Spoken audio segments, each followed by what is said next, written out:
INB news కి స్వాగతం. బులెటిన్ల ముందుగా హెడ్లైన్స్.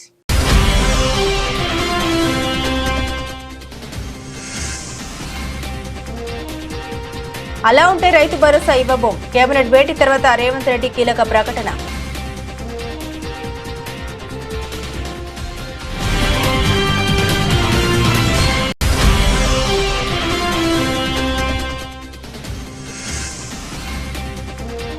ఇంద్రకీలాద్రిపై దుర్గమ్మను దర్శించుకున్న మంత్రి ఆనం రామనారాయణ రెడ్డి. ఆలయ మర్యాదలతో ఘన స్వాగతం పలికిన ఈవో కె రామచంద్ర మోహన్.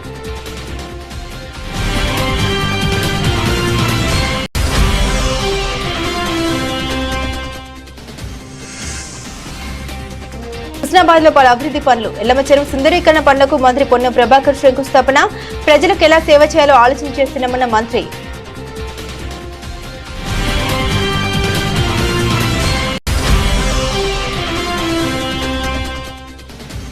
తెలంగాణ కంటే ఉమ్మడి ఆంధ్రప్రదేశ్ రాష్ట్రంలోనే బాగుండేదన్న సీఎం వ్యాఖ్యలపై స్పందించిన కేటీఆర్. సీఎం స్థాయిలో ఉండి నికృష్టపు మాటలు మాట్లాడుతున్నారని ధ్వజమెత్తిన మాజీ మంత్రి.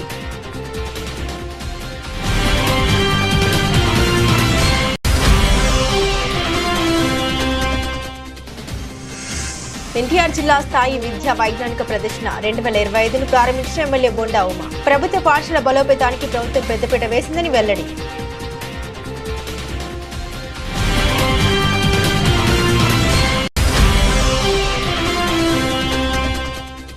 సిద్దిపేట జిల్లా కేంద్రంలోని రోడ్డు భద్రతా మాసోత్సవాలు. ఆర్టీసీ డ్రైవర్లకు సిబ్బందికి రోడ్డు భద్రతా నియమాలపై అవగాహన కల్పించిన Siddipet motor vehicle inspector Shankar Nayak, RTC depot manager Sukhender Reddy.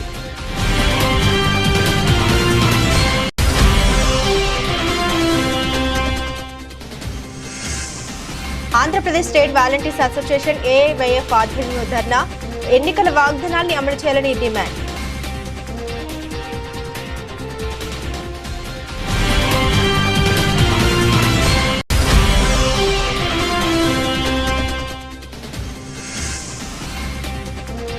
Ayyappa సొసైటీలో 5 అంతస్తుల భవనం కూల్చివేస్తున్న హైడ్రా. ప్రధాన రహదారికి పక్కనే అక్రమంగా నిర్మించినట్లు తేల్చిన హైడ్రా.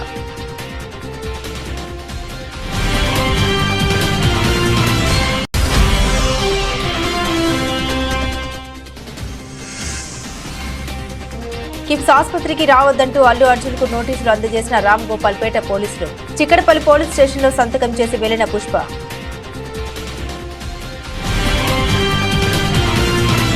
రాళ్లు, రప్పలు, గుట్టలు, రోడ్లు, పరిశ్రమలకు ఇచ్చిన భూములు, రియల్ ఎస్టేట్ వెంచర్లు కలిగిన భూములకు రైతు భరోసా ఇవ్వబోమని తెలంగాణ ముఖ్యమంత్రి రేవంత్ రెడ్డి స్పష్టం చేశారు.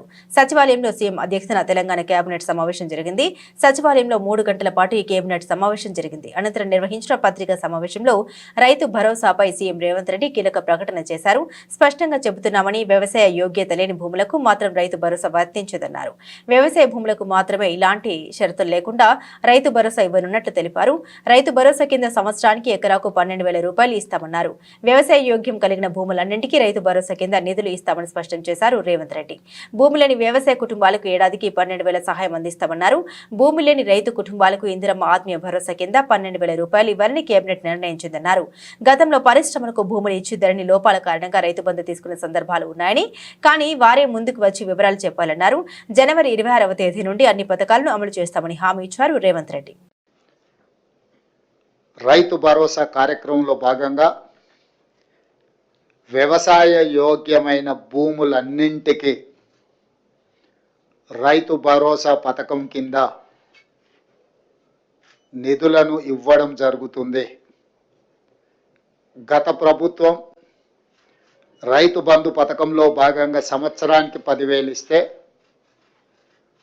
మా ప్రభుత్వం ప్రజాపాలనలో రైతులందరికీ సంవత్సరానికి 12,000 రూపాయలు ఇవ్వాలని నిర్ణయం తీసుకున్నది.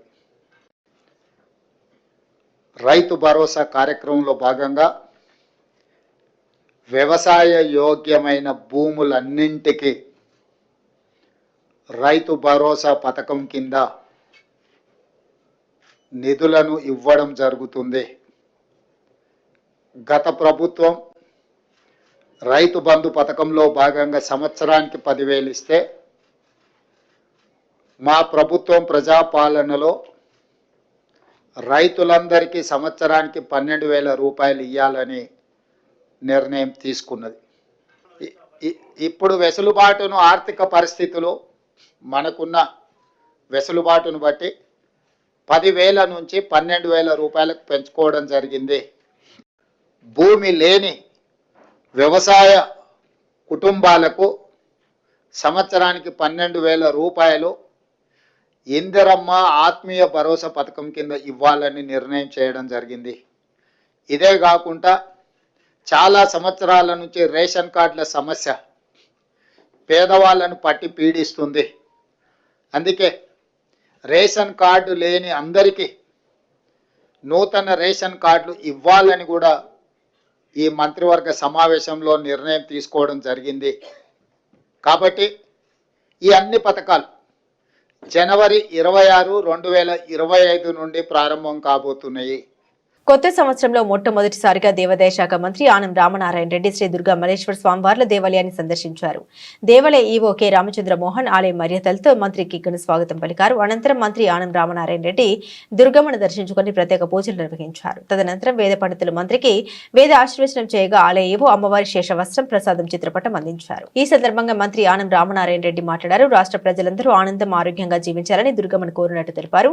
రాష్ట్ర అభివృద్ధి కోసం దేవాలయాల ఆధునీకరణకు అభివృద్ధికి ప్రాధాన్యం ఇస్తామని తెలిపారు. అనంతరం ఆలయ అధికారులతో సమావేశమై ఆలయ అభివృద్ధిపై చర్చించి రోజువారీ జరిగే కార్యక్రమాలపై చర్చించారు.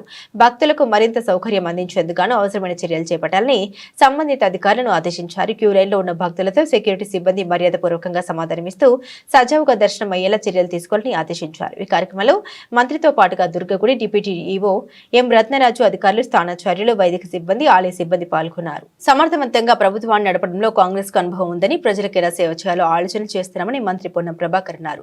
సిద్దిపేట జిల్లా హుస్నాబాద్ లో పలు అభివృద్ధి పనులు, ఎల్లమ్మ చెరువు సుందరీకరణ పనులకు మంత్రి శంకుస్థాపన చేశారు. అంతకుముందు యాదవుల ర్యాలీలో పాల్గొని డోలు వాయించి అందరినీ ఉత్సాహపరిచారు. ఈ సందర్భంగా హుస్నాబాద్ లో పలు అభివృద్ధి పనులకు శంకుస్థాపనలు చేశారు. ఈ సందర్భంగా మంత్రి మాట్లాడుతూ రాష్ట్రంలో ఆర్థిక పరిస్థితి ఇబ్బందిగా ఉన్న రైతు భరోసా కింద గతంలో ఉన్న 10,000 రూపాయల నుండి 12,000 రూపాయలకు పెంచుతూ కేబినెట్ నిర్ణయం తీసుకుందన్నారు. హుస్నాబాద్ ప్రాంతానికి తలమానికమైనటువంటి ఎల్లమ్మ చెరువు అభివృద్ధికి సంబంధించి ఈరోజు మీ అందరి సమక్షంలో 18 కోట్ల రూపాయలు శాంక్షన్ అయి టెండర్ అయి రేపటి నుంచే పనులు ప్రారంభమయ్యే ఒక శంకుస్థాపన ఈరోజు మనం చేసుకున్నాం. ఇది భవిష్యత్తులో హుస్నాబాద్ ప్రాంతానికి పక్క ప్రాంతాల నుంచి కూడా పర్యాటకులు ఇక్కడికి వచ్చి పక్కనే గౌరవెల్లి రిజర్వాయరు, చుట్టుముట్టు కొండలు, ఈ ఎల్లమ్మ చెరువు అభివృద్ధి, హుస్నాబాద్ పట్టణం కూడా అనేక రకాలుగా అభివృద్ధి అన్ని రకాలుగా జరుగుతుందని ఆకాంక్షిస్తూ ఈ యొక్క కార్యక్రమంలో నాతో పాటు పాల్పంచుకున్నటువంటి గతంలో ఉన్నటువంటి joint collector Garima Agarwal, local bodies వారు ఒక కన్సల్టెంట్స్ సంప్రదించి ఎల్లమ్మ చెరువును అభివృద్ధి చేయాలనగానే దానికి సంబంధించి ఒక ప్రతిపాదన తయారు చేయడం, మున్సిపల్ కార్పొరేషన్ అందరి ముందట దాన్ని కొంత చూపెట్టి ఈ విధంగా ఎల్లమ్మ చెరువును అభివృద్ధి చేయాలనుకుంటున్నాం అనేటువంటి మాట మీరు ఎన్నుకున్న పట్టణ ప్రజాప్రతినిధుల ముందు ప్రదర్శించి అందరి ఆమోదం తీసుకొని దానికి వెంటనే ప్రతిపాదనలు పంపిన తొందరలోనే ఇందుకు సంబంధించి 20 కోట్ల రూపాయల 18 కోట్ల రూపాయలు దీనికి అంబేద్కర్ గారి జంక్షన్, గాంధీ జంక్షన్, అదేవిధంగా అనబేరి ప్రభాకర్ రావు గారి జంక్షన్, అక్కడ ఇంకొకటి కొండా లక్ష్మణ్ బాపూజీ జంక్షన్ పేరు మీద 4 జంక్షన్లు 50 లక్షల రూపాయలతోటి అభివృద్ధి తీసుకున్నాం. ఇప్పుడే భాగ్యరాజు గారు, శివన్న గారు అడిగినారు. ఇక్కడ ఉండబడేటువంటి ఈ జంక్షన్ కూడా డెవలప్మెంట్ చేయాలన్నారు. తప్పకుండా ఇంకో కొన్ని పట్టణంలో జంక్షన్లు గుర్తించండి. ఆ జంక్షన్లన్నింటినీ కూడా తప్పకుండా గుర్తించి పట్టణ అవసరం అభివృద్ధికి సంబంధించి పట్టణం యొక్క భౌగోళికంగా వేరే ప్రాంతాలు చేర్చడానికి ఆకర్షించే విధంగా ఉండే విధంగా దాన్ని తయారు చేస్తామనే మాట ఈ సందర్భంగా మనం చేస్తున్నాం. Andhra Pradesh state volunteers association AIYF ఆధ్వర్యంలో వాలంటీర్లకు న్యాయం చేయాలని ఉద్యోగాల నుండి తొలగిస్తే రోడ్డున పడే పరిస్థితి ఎదురవుతుందని వాలంటీర్లు బీఆర్టీఎస్ రోడ్డులోని ఫుడ్ జంక్షన్ వద్ద వెనుకకు నడుస్తూ నిరసన వ్యక్తం చేశారు. ఈ సందర్భంగా వాలంటీర్లు మాట్లాడారు. ముఖ్యమంత్రి చంద్రబాబు నాయుడు ఎన్నికల వాగ్దానాన్ని అమలు చేయాలని, వాలంటీర్లకు న్యాయం చేయాలని, ఉద్యోగ భద్రత కల్పించాలని, పెండింగ్ జీతాలు ఇవ్వాలని, లేకుంటే వాలంటీర్ల ఆగ్రహానికి గురికాక తప్పదని హెచ్చరించారు. ఉగాది పండుగ సందర్భంగా వాలంటీర్లకు 10,000 గౌరవ వేతనం ఇస్తామని చెప్పి అధికారంలోకి వచ్చిన సుదీర్ఘ అనుభవం కలిగిన ముఖ్యమంత్రి చంద్రబాబు నాయుడు గారు నేడు యూటర్న్ తీసుకోవడం సరికాదని, ఎన్నికల సమయంలో ఇచ్చిన హామీ మేరకు వాలంటీర్లకు న్యాయం చేయాలని, బకాయి పడ్డ జీతాలు ఇవ్వాలని, ఉద్యోగ భద్రత కల్పించాలని నిర్ణయం తీసుకోవాలని రాష్ట్ర వ్యాప్తంగా వినూత్న కార్యక్రమాలకు ఏఐవైఎఫ్ పిలుపు ఇవ్వడం జరిగిందని తెలిపారు. వరద సహాయక చర్యల్లో వినియోగించుకొని నేడు అటెండెన్స్ కూడా వేయించుకోకపోవడం బాధాకరమని అన్నారు. ముఖ్యమంత్రి గారు ఇచ్చిన హామీని నిలబెట్టుకోవాలని, లేకుంటే వాలంటీర్ల పరిస్థితి రోడ్డున పడుతుందని అన్నారు. రేవంత్ రెడ్డిపై మాజీ మంత్రి బీఆర్ఎస్ ఎమ్మెల్యే కేటీఆర్ తీవ్ర స్థాయిలో విరుచుకుపడ్డారు. తెలంగాణ భవన్లో ఏర్పాటు చేసిన మీడియా సమావేశంలో కేటీఆర్ మాట్లాడుతూ సీఎం స్థాయిలో ఉండి తెలంగాణ కంటే ఉమ్మడి ఆంధ్రప్రదేశ్ రాష్ట్రంలోనే బాగుండేదని నికృష్టపు మాటలు మాట్లాడుతున్నారని కేటీఆర్ ధ్వజమెత్తారు. వీటన్నిటికంటే నికృష్టమైన మాట నిన్న రేవంత్ రెడ్డి గారు మాట్లాడినారు. మీరే చెప్పినారు మాటలు, బోనస్ అన్నారు, ఇంకోటి అన్నారు, చాలా బోగస్ మాటలు మాట్లాడినారు. కానీ వీటన్నిటికంటే దరిద్రం, వీటన్నిటికంటే నికృష్టమైన మాట నిన్న రేవంత్ రెడ్డి గారు మాట్లాడినారు. ఇది పేపర్లో రిపోర్ట్ అయింది, దాని ప్రకారమే నేను మాట్లాడుతూ ఉన్నా. తెలంగాణ కాకుండా ఉమ్మడి ఆంధ్రప్రదేశ్లోనే బాగుండే ప్రభుత్వ ఉద్యోగులకనే ఒక నికృష్టమైన భావదారిద్రపు మాట తెలంగాణ ముఖ్యమంత్రి మాట్లాడడం అనేది ఇది నిజంగా కూడా తెలంగాణ ఆత్మగౌరవాన్ని కించపరచడమే. అసలు నీకు సిగ్గుందా? ఉద్యమంలో ఎన్నడూ రాలేదు కనీసం కలిసి, ఇవాళ సిగ్గు లేకుండా ఆ ముఖ్యమంత్రి పదవిలో కూర్చొని కూడా ఈ భావదారిద్రపు మాట మాట్లాడడానికి ఒక తెలంగాణ బిడ్డవు కదా, కనీసం రేషమని ఉండాలి కదా. ఎక్కడున్న తెలంగాణ ఎక్కడ పోయిందండి? 10 ఏళ్లలో భారతదేశానికే ఆదర్శంగా నిలబడ్డ తెలంగాణను పట్టుకొని ఉమ్మడి ఆంధ్రప్రదేశ్లోనే బాగుండే పరిస్థితులను మాట్లాడడానికి నీకు మనసెట్లొచ్చింది? నీ రాష్ట్రాన్ని నువ్వే కించపరచడానికి నువ్వు ముఖ్యమంత్రి అనే ఇంగితం కూడా నీకు లేదా? ఆ మాత్రం సోయి కూడా లేదా అని బాధతో అడుగుతా ఉన్నా. ఒక ముఖ్యమంత్రి పదవిలో కూర్చున్నావు, అదృష్టవంతుడివి నువ్వు. ఎంత గొప్పగా మాట్లాడాలి నువ్వు నీ రాష్ట్రం గురించి, నీ ప్రభుత్వం గురించి కూడా గొప్పగా చెప్పుకోవద్దంటలేదు మేము. కానీ రాష్ట్రాన్ని చిన్నగా చేసి చూపెట్టడం అనే దౌర్భాగ్యం అనేది ఉందో నిజంగా కూడా బాధాకరం. ప్రవచనాలు చెబుతున్న హోంమంత్రి అనిత నిర్వాకం గురించి టీడీపీ గెజిట్ పేపర్ ఛానల్లో కనిపిస్తున్నాయని విశాఖపట్నం జిల్లా వైఎస్ఆర్సీపీ అధ్యక్షులు గుడివాడ అమర్నాథ్ అన్నారు. గత ప్రభుత్వ హయాంలో టీటీడీలో అన్ని సమస్యలే ఉన్నట్లు లేనిపోని ఆరోపణ చేశారని, కూటమి పాలనలో హోంమంత్రి పేషి నుండి దర్శనం టికెట్లు, లడ్డూలు, బ్లాక్లు అమ్ముకుంటున్నారని ఆరోపించారు. హిందూ సాంప్రదాయాల గురించి, సనాతన ధర్మం గురించి, తిరుపతి లడ్డుల గురించి మాట్లాడిన పెద్దలు ఇప్పుడు ఏమంటారని ప్రశ్నించారు. పేకాట క్లబ్లు నడుపుతూ ప్రజలు, వ్యాపారుల దగ్గర నుండి ఎమ్మెల్యేలు, మంత్రులు నెలవారీ వసూలు చేస్తున్నారని ఆరోపించారు. రాష్ట్రంలో ఎక్కడికి వెళ్ళినా సరే జగన్మోహన్ రెడ్డి గారిని ఏకవచనంతో మాట్లాడుతూ, వైఎస్ఆర్ కాంగ్రెస్ పార్టీ నాయకుల్ని నోటుకొచ్చినట్టు మాట్లాడుతూ ప్రవచనాలు చెప్తున్నటువంటి హోంమంత్రి గారి నిర్వాహకం గురించి, వారికి సంబంధించినటువంటి గెజిట్ పేపర్లో వచ్చినటువంటి ఆర్టికల్, వాళ్ళకి సంబంధించినటువంటి గెజిట్ ఛానల్ ఏబిఎన్లో కూడా పెద్ద ఎత్తున ఆర్టికల్స్ ఉదయం నుంచి చూపిస్తూ ఉన్నారు. మా హయాంలో టీటీడీ తిరుమల తిరుపతి దేవస్థానం ఏదో ఇబ్బంది పడినట్టు, ఆ ప్రాంతం అంతా కూడా, తిరుమల అంతా కూడా లేనిపోయినటువంటి ఆరోపణలు చేసి వారు చేసేటువంటి నిర్వాహకం ఏంటంటే ఉన్నటువంటి రోజుకి ఎమ్మెల్యేలకి ఒక విఐపీ లెటరు, మంత్రులు అయితే 2 విఐపీ లెటర్స్, అంటే 12 మంది వరకు వారు సిఫార్సు చేయొచ్చు, 12 మందికి దర్శనం కల్పించేటువంటి దాన్ని అమ్ముకుంటున్నారట. హోంమంత్రి గారి పేషీ నుంచి ఆ పేషీలో ఉన్నటువంటి ఒక ప్రైవేట్ ఎంప్లాయ్ జిఏడిలో వారి పిఏగా ఎన్రోల్ అయ్యి చివరికి తిరుపతి లెటర్లు అమ్ముకునేటువంటి పరిస్థితిలో ఈ రాష్ట్ర హోంమంత్రి పేషీ ఉందనంటే ఏం మాట్లాడాలి దీని గురించి? అంటే వారికి హిందూ సాంప్రదాయాల గురించి మొన్నటి వరకు మాట్లాడినటువంటి పెద్దలు, మొన్న తిరుపతి లడ్డూ గురించి చేసినటువంటి ఆరోపణలు, సనాతన ధర్మం గురించి మాట్లాడినటువంటి పెద్దలు ఏం స్పందిస్తారు దీని మీద? ఇది ఒకటే కాదు, తిరుపతి లెటర్లు ఒకటే కాదు, వారి నియోజకవర్గంలో ఈ రకంగానే పేకాట క్లబ్లు నడుపుతూ ఉన్నారు. వారి నియోజకవర్గంలో ప్రజల దగ్గర నుంచి ట్యాక్సులు కలెక్ట్ చేస్తున్నారు. ట్యాక్సులు అంటే మన గవర్నమెంట్ ట్యాక్సులు కాదు, రోడ్డు భద్రతపై ప్రజలకు అవగాహన కల్పించేందుకు గాను ప్రతి సంవత్సరం జనవరి నెలలో రోడ్డు భద్రతా మాసోత్సవాలు నిర్వహిస్తున్నామని Siddipet motor vehicle inspector Shankar Nayak RTC depot manager Sukhender Reddy అన్నారు. సిద్దిపేట జిల్లా కేంద్రంలోని ఆర్టీసీ బస్ డిపో ప్రాంగణంలో రోడ్డు భద్రతా మాసోత్సవాలు నిర్వహించారు. ఈ కార్యక్రమంలో Siddipet motor vehicle inspector Shankar Nayak, depot manager Sukhender Reddy పాల్గొని ఆర్టీసీ డ్రైవర్లకు, సిబ్బందికి రోడ్డు భద్రతా నియమాలపై అవగాహన కల్పించారు. ఈ సందర్భంగా వారు మాట్లాడుతూ ఆర్టీసీపై ప్రజలకు ఎంతో నమ్మకం ఉందని, ప్రజల నమ్మకానికి తగ్గట్టుగా సిబ్బంది వాహనాలు నడపాలన్నారు. ప్రతి సంవత్సరం మనము జనవరి మంత్లో ఈ రోడ్డు భద్రతా ఉత్సవాలు జరుపుకుంటాం. అందులో భాగాన్ని ప్రతి సంవత్సరం ఈ సంవత్సరం జరుపుకుంటున్నాము. ఇది మాసోత్సవాలు, అంతకుముందు వారోత్సవాలు ఉండేవి, ఇప్పుడు మాసోత్సవాలు. ఈ మంత్ మొత్తం 31st వరకు ఏదో విధంగా ఏదో ప్రోగ్రామ్ చేస్తూ ఉండాలి, ప్రజలకి అవగాహన చేస్తూ ఉండాలి, అవేర్నెస్ తీసుకొచ్చి ఒక్కరు మన వల్ల ఈ ప్రోగ్రాం వల్ల ఒక్కరు బతికిన అది ఆ పుణ్యం మనకు ఉంటుంది. అందులో మీ ఆర్టీసీ అంటే ప్రజలకు ఎంతో గౌరవం. ఎందుకంటే ఆర్టీసీ బస్సు 0% యాక్సిడెంట్, 0. కానీ అట్లని మీరు చాలామంది ర్యాష్ డ్రైవ్, డిపో మేనేజర్ అన్నట్టుగా చాలామంది ర్యాష్ డ్రైవ్ చేస్తున్నారు. నా ముందే చూశారు. ఇప్పుడు మన సంస్థ ప్రభుత్వం భాగ్యస్వామి, నేను మన సంస్థకి కేసులు రాస్తే ఎలా ఉంటుంది?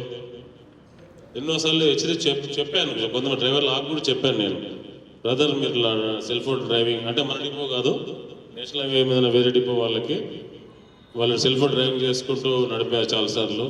నేను ఆపి వాళ్ళని నడపొద్దని చెప్పాను, ర్యాష్ డ్రైవింగ్ చేయొద్దని చెప్పాను. లక్కీగా మన సిద్దిపేట డ్రైవర్ దొరకలేదు నాకు, లేదా డిపో మేనేజర్ ఫోన్ వెళ్ళేది. సో మిత్రులారా, సోదరులారా, మీరు డెఫినెట్గా నా చెప్పేటన్నీ ఆల్మోస్ట్ మీ డిపో మేనేజర్ చెప్పారు. సెల్ ఫోన్ డ్రైవింగ్ చాలా చాలా ఘోరమైన పరిస్థితి. ఎందుకంటే మీరు ప్రతి నిమిషానికి ఒక పింగ్ అనగానే మీరు సెల్ ఫోన్ చూస్తుంటారు. దేశంలో పెరుగుతున్నటువంటి ఈ రోడ్డు ప్రమాదాలను దృష్టిలో ఉంచుకొని గవర్నమెంట్ ఆఫ్ ఇండియా అంటే భారత ప్రభుత్వం వారు ప్రతి సంవత్సరం జనవరి నెలలో ఈ రోడ్డు భద్రతా వారోత్సవాలు అనేది మొదట్లో కేవలం జనవరి 1 నుంచి 7 వరకు నిర్వహించే వాళ్ళము. దీనికి అనుగుణంగా ప్రమాదాలు కూడా పెరుగుతున్నాయి. అదేవిధంగా ప్రజల్లో కూడా ఇంకా విపరీతంగా ఇంకా సరైన అవగాహన రాలేదు ఈ రోడ్డు ప్రమాదాల పట్ల కానివ్వండి, ఈ వాళ్ళ యొక్క ట్రాఫిక్ నియమాల పట్ల కానివ్వండి, రాలేదన్న ఉద్దేశంతో గత కొన్ని సంవత్సరాలుగా వారం రోజులు కాస్త 15 రోజులు, 10 రోజులు, ప్రస్తుతం ఒక నెల రోజులు ఈ కార్యక్రమాన్ని నిర్వహించాలని చెప్పేసి నిర్ణయించడం జరిగింది. దానిలో భాగంగానే మనం కూడా మన తెలంగాణ రాష్ట్ర ప్రభుత్వము గౌరవనీయులు మన రవాణా శాఖ మంత్రులు శ్రీ పొన్నం ప్రభాకర్ గారి ఆదేశాల మేరకు మన రాష్ట్ర రవాణా శాఖ మరియు తెలంగాణ రాష్ట్ర రోడ్డు రవాణా సంస్థ, అదేవిధంగా తెలంగాణ పోలీసు విభాగము, ఆరోగ్య విభాగము, ఎవరైతే దానికి సంబంధించిన డిపార్ట్మెంట్స్ అన్నీ ఉంటాయో వాళ్ళందరూ కూడా ఖచ్చితంగా ఈ నెల రోజులు ప్రోగ్రాం ఏర్పాటు చేయాలి. ప్రతిరోజు కార్యక్రమాన్ని తీసుకొని ప్రజల్లో ఈ ట్రాఫిక్ నియమాల పట్ల అవగాహన కల్పించాలి అనే ఉద్దేశించి ఈరోజు పొద్దున కూడా మినిస్టర్ గారు జూమ్ కాన్ఫరెన్స్ చెప్పడం జరిగింది. దానిలో భాగంగా మనకు సంస్థ ఏదైతే నిర్దేశించిందో రోజువారీ కార్యక్రమాల్లో భాగంగా అంటే ఒకరోజు ఈ డ్రైవర్లందరికీ కూడా ఈ విధంగా అవేర్నెస్ పెట్టడము, ఒకరోజు డ్రైవర్లందరికీ కూడా ఎవరైతే పీరియాడికల్ మెడికల్ ఎగ్జామినేషన్ డ్యూ ఉంటుందో వాళ్ళందరినీ ఆ రోజు కంప్లీట్ చేయడము, ఒకరోజు వాళ్ళందరికీ కౌన్సిలింగ్ ఇవ్వడము, ఒకరోజు మెయింటెనెన్స్ డే అని, ఒకరోజు సమాజ సేవ గుర్తింపుగా సమాజం కోసము బ్లడ్ డొనేషన్ క్యాంపెయిన్, ఇలా ఒక్కొక్క రోజు ఒకటి చేయాలని చెప్పేసి మనకు నిర్దేశించడం జరిగింది. కూటమి సర్కారు విద్యకు అధిక ప్రాధాన్యం ఇచ్చి ప్రభుత్వ పాఠశాల బలోపేతానికి పెద్దపీట వేసిందని ప్రభుత్వ విప్ ఎమ్మెల్యే బోండా ఉమా మహేశ్వరరావు పేర్కొన్నారు. అజిత్ సింగ్ నగర్లోని ఎంకే బేగ్ నగర పాలక ఉన్నత పాఠశాలలో శనివారం దక్షిణ భారత ఎన్టీఆర్ జిల్లా స్థాయి విద్యా వైజ్ఞానిక ప్రదర్శన 2025ను ఆయన ప్రారంభించారు. పలువురు శాస్త్రవేత్తల చిత్రపటాల వద్ద నివాళులర్పించారు. ఉమా మాట్లాడుతూ ఆధునిక సాంకేతిక సౌకర్యాలు కల్పించి విద్యా ప్రమాణాన్ని మెరుగుపరిచి ప్రైవేటుకు ధీటుగా తీర్చిదిద్దామని తెలిపారు. ఆధునిక సాంకేతిక సౌకర్యాలు, అనుభవజ్ఞాన ఉపాధ్యాయుల బోధనను వినియోగించుకుని ఉత్తమ ఫలితాలను సాధించాలని విద్యార్థులకు సూచించారు. నియోజకవర్గంలోని పాఠశాలలో ప్రయోగశాలలకు అవసరమైన పరికరాలు అందిస్తామని హామీనిచ్చారు. జిల్లా సైన్స్ అధికారి మైనం హుస్సేన్ మాట్లాడుతూ జిల్లాకు 2014 నుండి 2017 వరకు వరుసగా దక్షిణ భారత స్థాయిలో బుక్ ప్రైజ్ అవార్డు లభించాయని కొనియాడారు. ప్రస్తుత జిల్లా స్థాయి ప్రదర్శనలో ప్రతి విభాగం నుండి తొలి 2 స్థానాల్లో నిలిచిన ప్రాజెక్టులు రాష్ట్ర స్థాయికి ఎంపికవుతాయని వివరించారు. Southern states NTR district level science exhibition ఇక్కడ ఎంకేపీ స్కూల్లో జరగటం, దానికి ఎంఈఓలు, డిఈఓలు, అలాగే మన స్థాయి డిస్ట్రిక్ట్ గారు, అధికారులు, ఇక్కడ టీచర్లు, పండగ వాతావరణంలో మన పిల్లలందరూ కూడా ఈ కార్యక్రమంలో పాల్గొనడం అభినందనీయం. గతంలో ఇలాంటి ప్రోగ్రామ్స్ ఎప్పుడు కూడా జరిగేవి కావు. ఇవాళ ఈ ప్రభుత్వం వచ్చినాక అన్ని రకాలుగా గవర్నమెంట్ స్కూల్స్కి ప్రాధాన్యత పెరిగింది. ఈరోజే గౌరవ మంత్రి నారా లోకేష్ గారు ఇక్కడ పైకాపురం జూనియర్ కాలేజీలో మరి వాళ్ళ డొక్కా సీతమ్మ గారి పేరు మీద పెట్టినటువంటి మధ్యాహ్న భోజన పథకాన్ని కూడా ఆయన చేతుల మీద ప్రారంభిస్తూ ఉన్నారు. అంటే గవర్నమెంట్ స్కూల్లో చదివే పిల్లల పట్ల ప్రభుత్వం చిత్తశుద్ధి ఏంటనేది, ప్రభుత్వం యొక్క ఇంట్రెస్ట్ ఏంటనేది, ప్రోత్సాహం ఏంటనేది అర్థమవుతా ఉంది. ఇవాళ అన్ని రకాలుగా గవర్నమెంట్ స్కూల్ని కార్పొరేట్ స్కూల్స్ ధీటుగా తయారు చేయడమే లక్ష్యంగా అధికారులు కానీ, టీచర్లు కానీ, గవర్నమెంట్ కానీ అందరం కూడా దీక్ష పొందినట్టుగా పనిచేస్తారు.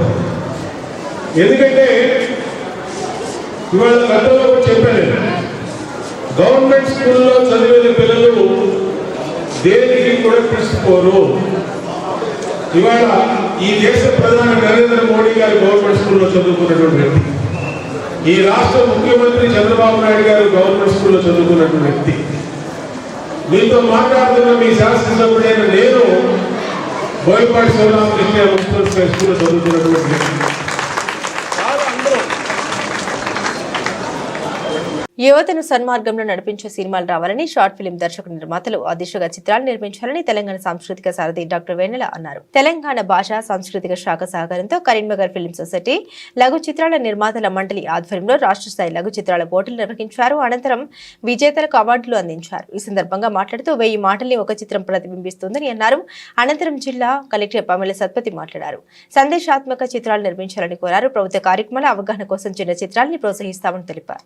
Regarding short films, first regarding Karimnagar, అంటే ఇది నాకు 2వ జిల్లా ఒక కలెక్టర్గా బాధ్యత నిర్వహిస్తూ యాదాద్రి జిల్లా చేసేటప్పుడు ఇలాంటి సొసైటీ ఉంటుంది, ఇలాంటి ఒక సివిల్ సొసైటీ అంటే ఒక కల్చర్ మీద, ఆర్ట్స్ మీద అంత ఇష్టపడిన వాళ్ళు, ఇంత పెద్ద ప్రెషర్ గ్రూప్ మనకి ఉంటుంది అనేది నేను ఎప్పుడు చూడలేదు. కరీంనగర్ వాస్తవం అంటే చాలా యూనిక్ ప్లేస్. వీఆర్ గ్రేట్ఫుల్ ఇలాంటి జిల్లాలో మనకి పని చేసే అవకాశం దొరికినందుకు వీఆర్ వెరీ వెరీ గ్రేట్ఫుల్. ఇక్కడ ఈ సందర్భంలో మనం ఎప్పుడు ఎలక్షన్ గురించి యాక్టివిటీస్ అయినా, లేకపోతే ఏదైనా అవగాహన కార్యక్రమం కోసమైనా, హెల్త్ రిగార్డింగ్ కానీ, న్యూట్రిషన్ రిగార్డింగ్ కానీ, ఎప్పటికీ మనము ఒక షార్ట్ ఫిల్మ్ కావాలి, టూరిజం రిలేటెడ్ అయినా అని చూస్తూ ఉంటున్నాము. ఈ మధ్యలో ఇలాంటి రిక్వైర్మెంట్ ఉంది, ఏ డిపార్ట్మెంట్కి అయినా, ఏ జిల్లాకి అయినా దృష్టిలో పెట్టు పిల్లలతో ఇలాంటి వీడియోస్ చేస్తే ఎంత బాగుంటాయనే ఉద్దేశంతో మన కరీంనగర్ ప్రభుత్వ పాఠశాలలు చదివిన పిల్లలకి ఒక గత నెల నుంచి మనం ట్రైనింగ్ ఇవ్వడం జరుగుతుంది.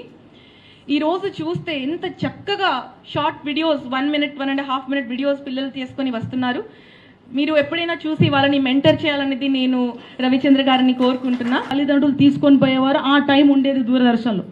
కానీ ఇప్పుడు 2 ఏళ్ల పిల్లోడు, 1 ఏళ్ల సంవత్సరం పిల్లోడు ఫోన్స్ పట్టుకొని షార్ట్స్ చూస్తున్నాడు, మూవీస్ చూస్తున్నాడు. That is impacting the health, life and the career of the childrens and the society. So నేను ఈ వేదిక నుంచి మన ఫిలిం ఇండస్ట్రీ ఛాంబర్స్ అన్నగారికి కోరుతున్నానంటే, ఖచ్చితంగా దాన్ని కూడా నియంత్రించాల్సిన బాధ్యత మన ప్రభుత్వానికి, మన సమాజానికి అందరికీ ఉందని నేను తెలియజేస్తున్నాను. మూడో విషయం ఏంటంటే, ఫిలిం అనగానే నేను ఈరోజు అంటే చరిత్ర చదువుకుంటూ వస్తున్న మన తెలంగాణలో ఫిలిం ఇండస్ట్రీ ఏ విధంగా ఉంది, అట్లాగే ఎంతమంది ఆర్టిస్టులు ఉన్నారు, ఎంతమంది నిర్మాతలు ఉన్నారు. నేను రీసెంట్గా గద్దర్ అవార్డ్స్ కోసం వచ్చినప్పుడు నేను కూడా గద్దర్ అవార్డ్ కమిటీలో మెంబర్ కాబట్టి ఫిలిం ఛాంబర్ పోవడం జరిగింది, తిరగడం జరిగింది. మనం పొన్నం రవణ గారిని కోరుతున్న, అట్లాగే పెద్దలందరూ కోరుతున్నాం, మన తెలంగాణ ఫిలిం సొసైటీని బలోపేతం చేయాలని కోరుతున్నాం. మాదాపూర్లోని అయ్యప్ప సొసైటీలో అక్రమంగా నిర్మించిన 5 అంతస్తుల భవనాన్ని హైడ్రా కూల్చివేస్తుంది. శనివారం ఈ భవనాన్ని పరిశీలించిన హైడ్రా చీఫ్ రంగనాథ్ ఇతర అధికారులు ఆదివారం ఉదయం భారీ బుల్డోజర్లతో వచ్చి కూల్చివేత పనులు ప్రారంభించారు. అయ్యప్ప సొసైటీలోని 100 ఫీట్ల రోడ్డుకు ఆనుకుని ఉన్న ఈ భవనం అక్రమ కట్టడమని హైడ్రాలతో పాటు హైకోర్టు కూడా ఇప్పటికే నిర్ధారించింది. బిల్డింగ్ యజమానికి గత ఏడాదే నోటీసులు జారీ చేసినట్లు జీహెచ్ఎంసీ అధికారులు తెలిపారు. ఈ నేపథ్యంలోనే హైడ్రా అధికారులు ఆదివారం ఉదయం బిల్డింగ్ కూల్చివేత పనులు మొదలుపెట్టారు. మరోవైపు సోమవారం నుండి హైడ్రాలో ప్రజావాణి కార్యక్రమం ప్రారంభం కానుంది. ప్రతి సోమవారం బుద్ధ భవన్ లో ఉదయం 11 గంటల నుండి సాయంత్రం 5:30 వరకు ప్రజావాణి నిర్వహించనున్నారు. ప్రభుత్వ పార్కులు, స్థలాలు, చెరువులకు సంబంధించి ఆక్రమణపై ప్రజల నుండి నేరుగా ఫిర్యాదులు స్వీకరిస్తారు. ఫిర్యాదుదారులు ఆధారాలతో రావాలని హైడ్రా సూచించింది. ముందుగా వచ్చిన 50 మందికి టోకెన్స్ ఇచ్చి దాని ప్రకారం ఫిర్యాదులు స్వీకరిస్తామని కమిషనర్ రంగనాథ్ తెలిపారు. సినీ హీరో అల్లు అర్జున్ కు పోలీసులు మరోసారి నోటీసులు అందించారు. ఆదివారం ఉదయం జూబ్లీ హిల్స్ లోని అల్లు అర్జున్ నివాసానికి రామ్ గోపాల్ పేట పోలీసులు చేరుకున్నారు. హీరోను కలిసి నోటీసులు అందించారు. సంధ్యా థియేటర్ తొక్కేసలాటలో రేవతి చనిపోగా ఆమె కొడుకు శ్రీతేజ్ ఆసుపత్రిలో చికిత్స పొందుతున్న విషయం తెలిసిందే. ఆ బాలుడిని త్వరలోనే పరామర్శిస్తారంటూ అల్లు అర్జున్ ఇటీవల పేర్కొన్నారు. శనివారం నాంపల్లి కోర్టు రెగ్యులర్ బెయిల్ మంజూరు చేయడంతో శ్రీతేజ్ ను పరామర్శించేందుకు వెళ్లే అవకాశం ఉందని పోలీసులు భావించారు. ఈ నేపథ్యంలోనే శ్రీతేజ్ ను పరామర్శించేందుకు కిమ్స్ కు రావద్దని సూచిస్తూ రామ్ గోపాల్ పేట పోలీసులు అల్లు అర్జున్ కు నోటీసులు అందించారు. కాగా రెగ్యులర్ బెయిల్ మంజూరు చేస్తూ కోర్టు విధించిన షరతుల్లో భాగంగా అల్లు అర్జున్ ప్రతి ఆదివారం చిక్కడపల్లి పోలీస్ స్టేషన్ లో హాజరు కావాల్సి ఉంటుంది. ఈ రోజు ఆదివారం కావడంతో అల్లు అర్జున్ ఉదయం 10:30 చిక్కడపల్లి పోలీస్ స్టేషన్ కు చేరుకున్నారు. స్టేషన్ లో హాజరు వేయించుకుని రిజిస్టర్ లో సంతకం చేసి వెనుదిరిగారు. పుష్ప రాక నేపథ్యంలో చిక్కడపల్లి పోలీస్ స్టేషన్ లో పరిసరాల్లో పోలీసులు భారీ భద్రత ఏర్పాటు చేశారు.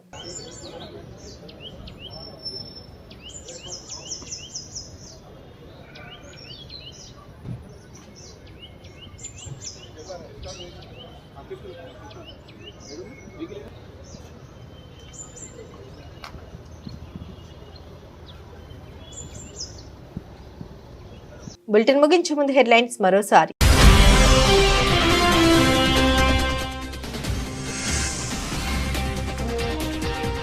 అలా ఉంటే రైతు భరోసా ఇవ్వబోం. కేబినెట్ భేటీ తర్వాత రేవంత్ రెడ్డి కీలక ప్రకటన.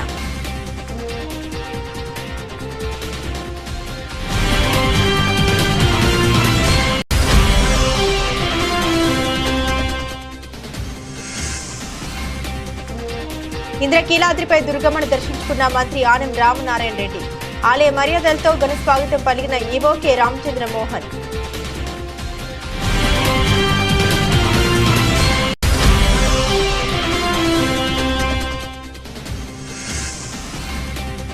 హుస్నాబాద్ లో పలు అభివృద్ధి పనులు. ఎల్లమ్మ చెరువు సుందరీకరణ పనులకు మంత్రి పొన్నం ప్రభాకర్ శంకుస్థాపన. ప్రజలకు ఎలా సేవ చేయాలో ఆలోచన చేస్తున్నామన్న మంత్రి.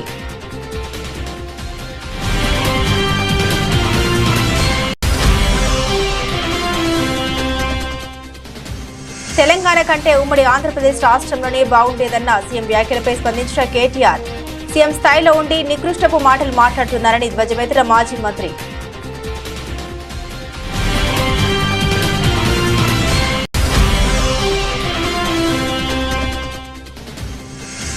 ఎన్టీఆర్ జిల్లా స్థాయి విద్యా వైజ్ఞానిక ప్రదర్శన 2025ను ప్రారంభించిన ఎమ్మెల్యే బొండా ఉమ. ప్రభుత్వ పాఠశాల బలోపేతానికి ప్రభుత్వం పెద్దపీట వేసిందని వెల్లడి.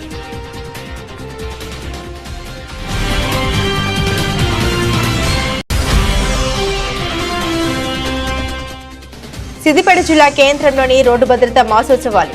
ఆర్టీసీ డ్రైవర్లకు, సిబ్బందికి రోడ్డు భద్రతా నియమాలపై అవగాహన కల్పించిన Siddipet motor vehicle inspector Shankar Nayak, RTC depot manager Sukhender Reddy.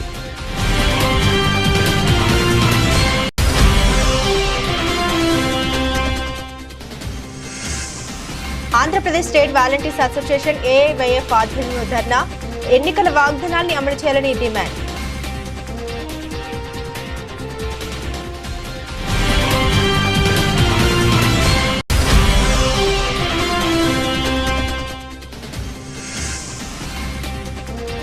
Ayyappa సొసైటీలో 5 అంతస్తుల భవనం కూల్చివేస్తున్న హైడ్రా. ప్రధాన రహదారికి పక్కనే అక్రమంగా నిర్మించినట్లు తేల్చిన హైడ్రా.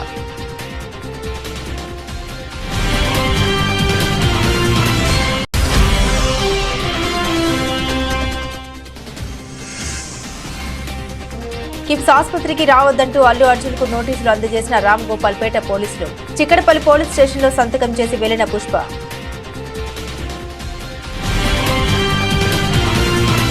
ఇవి బులెటిన్లోని విశేషాలు. తిరిగి మరో బులెటిన్తో మళ్ళీ కలుసుకుందాం. అంతవరకు సెలవు. నమస్కారం.